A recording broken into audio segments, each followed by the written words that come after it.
Good morning. একটা সুন্দর সকালে আবার তোমাদের সাথে গল্প করার জন্য হাজির হয়ে গেছি। আর আজকে আমার উইক অফ, ছুটির দিন। তো আজকে ঠিক করেছি যে আজকে ঘরে থাকবো না, কারণ ঘরে থাকতে ভালো লাগছে না। আর এই জন্য আমি ঠিক করেছি যে আমি একটু বেরোবো। বেরোবো মানে আর কোথায় বেরোবো, এই সকালবেলা এখনই এত রোদ্দুরে, সবাই 10টা বাজে। বাইরের রোদটা মানে এত কড়া, এইরকম এত কড়া একটা রোদ। তো এই রোদের মধ্যে তো আমি এইরকম মেকআপ, হালকা মেকআপও যদিও করেছি, কিন্তু বেরোনোর একদমই ইচ্ছা নেই। তো আমি ঠিক করেছি একটু ওই বাড়ি যাব, মানে মায়ের বাড়ি যাব।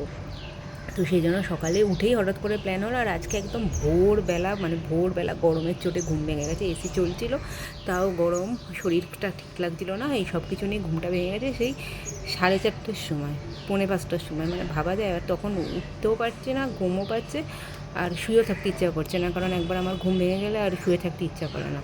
তো সেই জন্য তখন থেকে প্রায় জেগেই রয়েছি, ভালো লাগছে না, এমন মনে হচ্ছে যেন রাস্তায় বেরোলেই ঘুমিয়ে পড়বো। তো সব কিছু নিয়ে একটু টায়ার্ড আছি, কিন্তু সেই জন্যই ঠিক করলাম যে ওইখানে যাই, মায়ের বাড়ি যাই।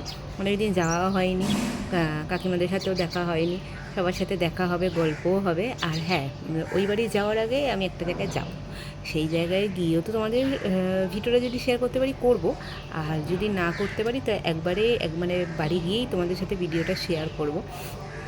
তো যাই হোক, তো যাই, এখন রেডি তো হয়েই গেছি প্রায়। আর গরমে ইচ্ছেও করছে না বেরোতে, ভাবছি যাবো, কিন্তু বলেও দিয়েছি ওই বাড়িতে যে যাব। তো সেই জন্য রেডি হয়ে গেছি, রেডি হয়ে এখন বেরোচ্ছি।